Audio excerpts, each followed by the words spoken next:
Et les intelligences, donc les profils d'apprentissage, il y a trois façons en fait de comprendre pour pouvoir apprendre. Donc il y a certaines personnes qui ont besoin de voir les choses pour bien les comprendre, d'autres qui ont besoin d'entendre, et puis il y a d'autres personnes qui ont besoin de faire, de toucher, de manipuler. Donc il va y avoir le profil visuel, le profil auditif et le profil kinesthésique. Donc il y a trois profils de compréhension différents. Donc ça, c'est ce qu'on appelle généralement les profils d'apprentissage.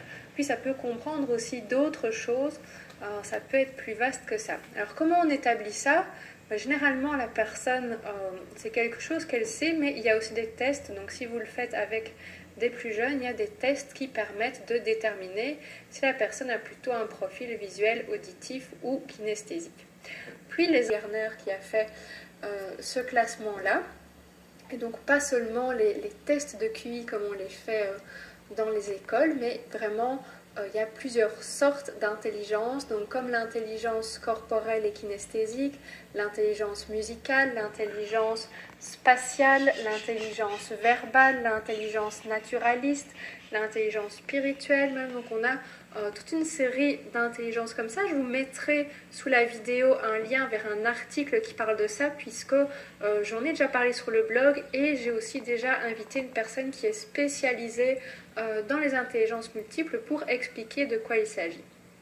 Donc là aussi, pour déterminer quelles sont les intelligences dominantes qu'on a, puisque évidemment on a tous l'ensemble de ces intelligences-là, mais il y a des choses qu'on va préférer, des choses qui vont être plus fortes chez nous, et donc en fonction de ça, on va pouvoir apprendre différemment.